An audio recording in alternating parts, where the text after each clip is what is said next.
Hi friends, welcome back to my channel. My name's Jack, this is Jthbooks, and it is time for the October reading wrap-up.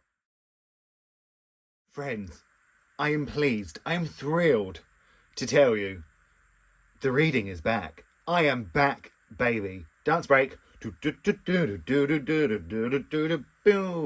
Yeah, okay, so I'm not the best dancer. Actually, people say I really can dance. They say I've got rhythm, and I think I do have rhythm. I would really like to go to a dance class to see if I can, translate my rhythm into choreography, but I don't think I would ever do that. So I'd like to be able to tap dance as well. Watching a man tap dance. What am I talking about anyway? Anyway, like I said, like I was meant to talk about, the reading is back. I have refound the love of reading. I love it again. It's how I love to spend my time. I have rediscovered the love of words and of books, and that, books can make you feel magical. I'm just so happy. I'm so happy it's back. Oh, I'm so happy. Evidence that it's back is that I read 13 books this month. 13 books. That is the most books I read in a month in a long time. The most I've read all year in a long time. I'm so happy. I just couldn't stop reading. I couldn't put the books down. I didn't want to put them any spare second I had. I was like, let's pick up my book. And that's how I was at the beginning of the year, but it hasn't been for a while, as we know. And I'm so thrilled. I'm so thrilled.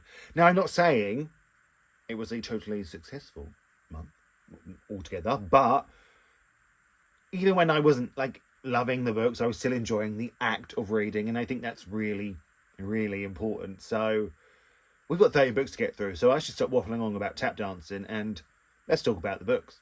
So first up for the month, I read the Polari Prize shortlist. There's a whole vlog for it. I'll link it down below. So these ones I'll just go through quickly. Actually, there's one in the middle that I read, was on the Polari.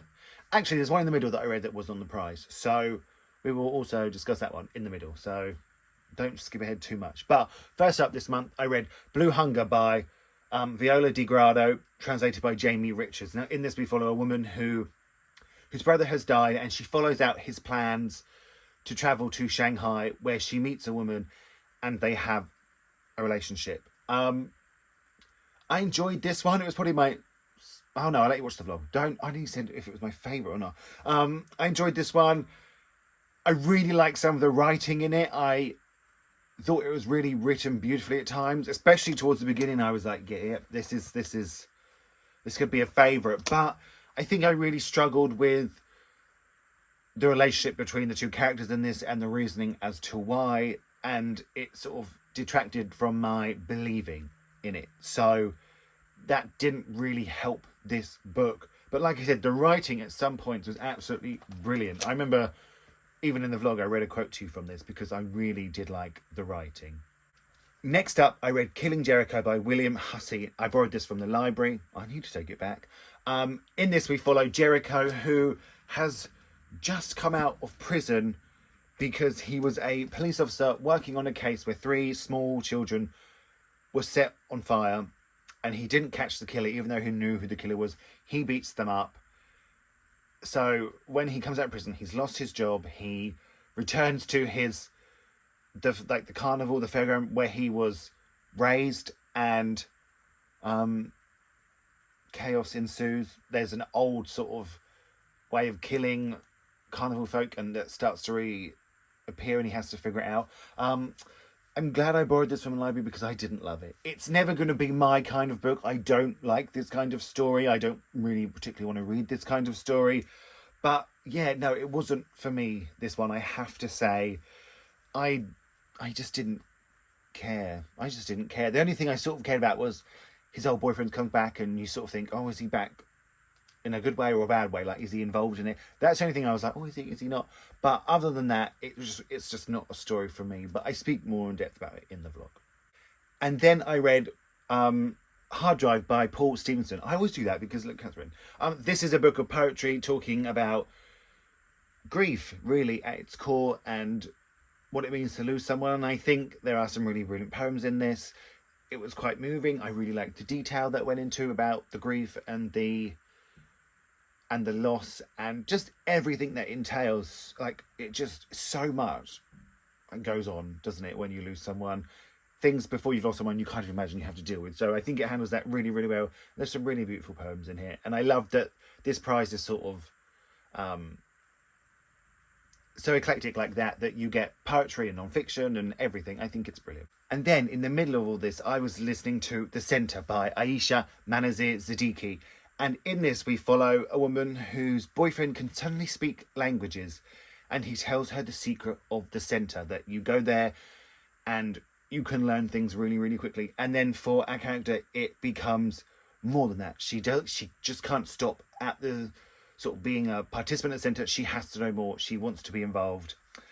And I've heard mixed things about this, but I really enjoyed this, actually. I thought it was a fantastic look at... God, it really did look at a lot. I liked... it's sort of that fascination with we just can't accept things for what they are. We have to know more. It talks about class and privilege. And I really didn't expect the story to go where it went. But I really enjoyed it. I loved how it ended up. I loved that it sort of had a bit of like an open ending. I was like, you can give us a sequel if you want, because I would definitely read it. It was just so intriguing. And it spoke to sort of the art of language and the beauty of translation and how it's an art form. And yeah, I just thought it was so clever. I just thought it was a really clever book, and sort of that really sort of almost look at infiltrating the system and how we just always have to know the most and it also looked at what happens to us when we die and the way we look at death and the way sort of the white Western world looks at death compared to how it used to be looked at, and how the things we have decided are right and normal and the way it should be done. It was really, really fascinating. I just didn't expect it to go to the depths that it went to. And I'm so glad I listened to this and so glad I picked it up. And yeah, I really enjoyed this. So now, still on the prize, I read The Fitful Sleep of Immigrants by Orlando Ortega Medina. Now in this, we follow an attorney who is living with his boyfriend, recovered from drugs and alcohol, and he helps someone, and that person sort of becomes obsessed with him, and he falls down a trap back into his old ways. Also, the whole while, his boyfriend has been discovered as an illegal immigrant and is fighting to stay in the country. Now, the second part of the fight to stay in the country and having a look at the legal system, I really enjoyed. I really would have liked more depth about that, and I think that really could have been enough of the story. But this sort of whole sort of like, oh, he's obsessed with me, I'm like running off with him, I have to have him. I didn't like that. I think it could have been a sort of a really like critical look at how people are treated and the way the system works, but it just didn't go into enough depth. It sort of became a bit like a soap opera towards the end. It was sort of unbelievable. I wasn't a fan of this one really at all. Oh, sorry. I mean, when the Unhaul comes next, there's going to be a lot of books in it.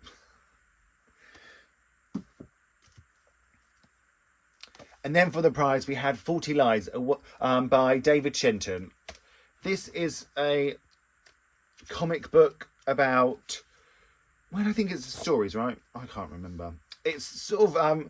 I think it's really the story of David Shenton's life told in these comics. And it discusses really important things like coming out and how he lived sort of through the AIDS crisis. And I'm really waving the book around, I'm sorry. But it just wasn't... It wasn't for me at all. I just think it sort of loses the importance of the message. You know, it is the first comic book I've ever read. It will be the last. Yeah, it wasn't for me. It wasn't for me. Oh no, it wasn't for me. And lastly, for the prize, we had The Gallopers by John Ransom. John Ransom, the winner of last year's prize for the first book award, is now up for the second one. And in this, we follow Eli, who is 19 and sort of having a sort of relationship with this boy, I guess. But then his field is flooded, his mum disappears in the flood, his aunt sort of loses her mind, and then this man comes to stay on their field, and he begins a relationship with him. And I loved this book. I thought it was really brilliant. I thought it was intriguing. I thought it was really beautifully written. I thought the characters had fantastic depth. I thought the story just kept me turning. I sort of loved our main character and how someone who is not a conventional main character got sort of that voice and that story, and that love story. Yeah, I really enjoyed it. There's a random play in the middle of it, but I was along for the ride. I can't lie. But anyway, like I say, check out the vlog to see which one I want to win. But yeah, I love this one. Really love this one. It might be obvious, but and then for my non-fiction for the month, it was not the one I said it was going to be. What I actually read was Miranda Hart. I haven't been entirely honest with you. Now, Miranda Hart is a female comedian here in the UK. She had her own show, Miranda. I've actually been to see her live. I went with my mum. And this is the story about how, sort of at the height of her fame, she was stopped by her chronic illness and how she learns to deal with the chronic illness, but also how to deal with how it affected her life and the kind of person that she was. And it's sort of a really interesting look at how to find yourself in the midst of not feeling like yourself. It's a way to sort of, it looks at opening yourself up in ways you hadn't, and how to be vulnerable and how to learn to lean on people and sort of respect yourself enough to give yourself some grace to learn new things. And it's Miranda, so at points it was funny, and it certainly had her, you know, you could tell she wrote this, and yeah, it was just a look at I just really enjoyed it. I'm just such a fan. Like, I watched her TV show, like I said, and in her TV show, she also sort of made fun of herself for not being the prettiest, or not being somebody that, you know, people love because she doesn't look like the typical sort of beautiful woman. And there's sort of like a undercurrent of a love story in this, and towards the end she reveals at 51 she got married and she had her happy ending. And for somebody who watched the TV show, and in her TV show she gave this sort of great speech towards the end, it meant a lot to me. It meant a lot to me. She feels like my friend and I need some friends, so hi Miranda. And then October was Black History Month in the UK, and I read The Nickel Boys by Colson Whitehead. Now in this we follow a young man who, what is his name? Elwood? It was Elwood. Elwood, who gets in a bit of trouble and gets sent to this school. But it's not the school that sort of everyone thinks it is. And it's a segregated school, and the black people in the school are treated horrendously. And he is... he's sort of beaten really with an inch of his life by the people who run the school. And I think at times this was brilliant. I was not always a fan of the structure of it or the pacing of it, but at times I really enjoyed this. I think if it had been maybe a bit longer, a bit more in depth, a bit more of a linear novel, I could have really, really loved it. But it was at times beautifully written. It was at times, well, most of the time, it's harrowing to read. It really was. Yeah, so there were times, like, I can just remember feeling like, oh, this is brilliant, this is, you know, and then it would sort of taper off a bit, and I think, oh, why did you have to mess with it? But, you know, he knows more than me. He's a famous author. I'm just a fool on the internet.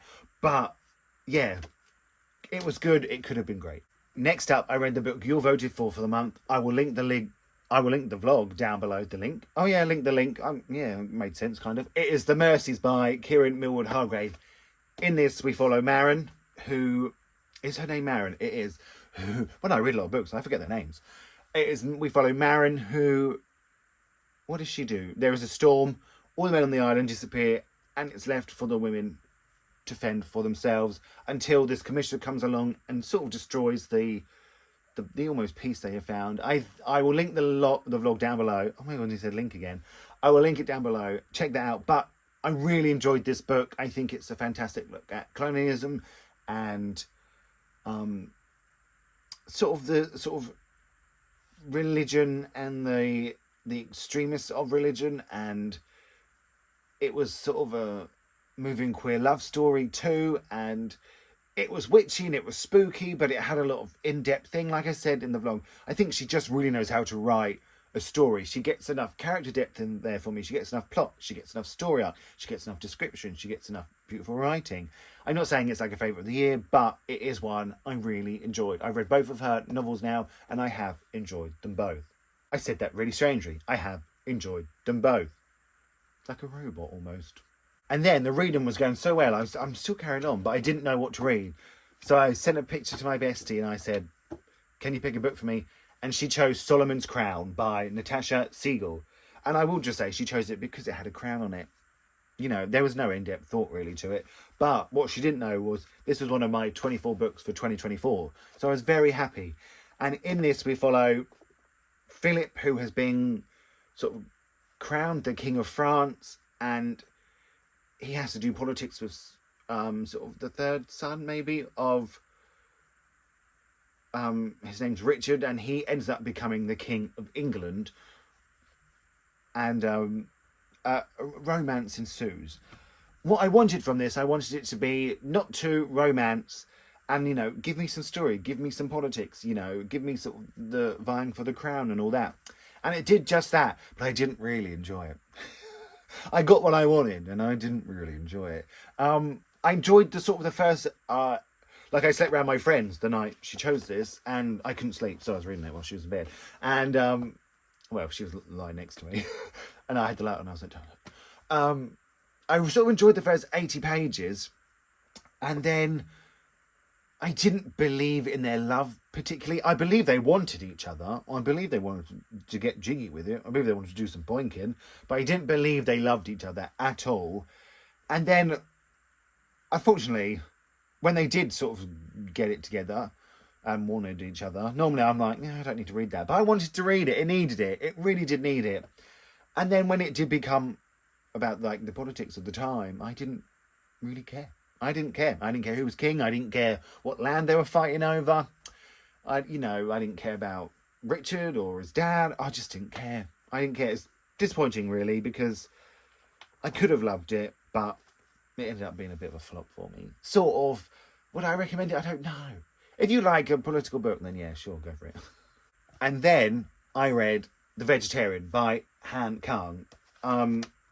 This is translated by anyone? Translated from the Korean by Deborah Smith. Now, Han Kang just won the Nobel Prize, so I thought, I've got her book, I'll give one a read. And in this, we follow a woman who has a dream and decides to stop eating meat, and it essentially changes her whole life. I really enjoyed this book. I thought it was extremely gripping. I thought from the minute it started, I knew who the characters were. Han Kang has such a brilliant way of letting you get to know characters without feeling like you're being bombarded information about them. I knew the woman, I knew her husband, I knew what kind of relationship they have, and I remember thinking that was all in the first page, and I think it was really sad at times. What I will say is, maybe the message of the book went over my head because I'm not clever enough. I don't know, but it was an enjoyable, like, upsetting ride. It went so far beyond what I thought it was going to go.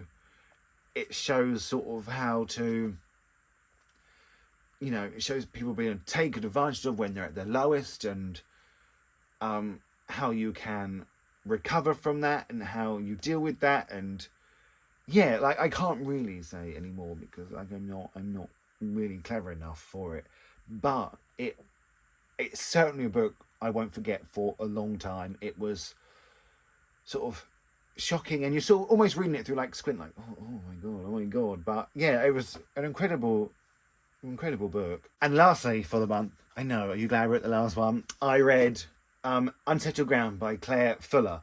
Now, this was shortlisted for the Women's Prize in 2021, which is about the time I sort of first realised the Women's Prize was something I was interested in. And so I sort of, this one just stuck out to me from the book. And in this, we follow two twins who are 51, who live at home with their mum. And in the first chapter, their mum dies, and it's them having to learn how to deal with that and their lives now. And there are so many things I really enjoyed about this book. I was sort of a bit bored, really. I was thinking, I'm a bit bored. But also I was invested in the characters. It was really strange. I haven't had a reading experience like that for a long time. So like a bit bored, but also really invested. And it really sort of highlights, they live in a place where if you sort of said that to someone here, like where I live, they'd say, I want to move there.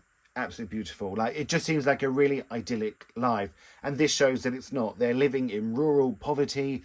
They haven't had a proper education. They've never paid taxes. They just sort of get everything cash in hand, and they're sort of reeling from these secrets that keep coming out about their mother. And there's one point, like, it nearly made me cry because Jeannie, she's and she can't read. So when her mother dies, and it just sort of puts that to the forefront and how much she is struggling. But what I will say is I absolutely hated the ending. I hated the ending. It totally ruined it for me. Something happened which I wasn't a fan of, but I thought at least it can be looked at in depth, because it was quite an in-depth book, and it sort of had a bit of a time jump, and I didn't like it. I hated the ending. I was so upset with the ending. It was a book I was really like quietly enjoying and quietly invested in. I didn't realise how much of a hold it had on me until the ending. Hated the ending. Hate. Ruined it for me. Sorry. There we have it. 13 books. The reading vibes, they are back, baby. I could not be happier about that. Let me know if you've read any of these. Like I said, the links for the vlog will be linked down below. That is a harder sentence to say than you think it is. It really is. I just had a great reading month. I hope it continues into November. Maybe I'm just not like that much of a summer reader, but I don't go out in the summer because it's too hot. Oh well, I'll figure that out next year. We'll keep an eye on this next year, and we'll look at the statistics and the evidence, and we'll analyse it deeply. I'm the type of person that makes the same mistake over and over again, and I'm shocked. I want to thank you all so much for watching. Chat to me in the comments below. Let me know if you've read any of these. Let me know if you loved them and I was totally wrong. Feel free to like and subscribe, and I'm going to speak to you all really, really soon.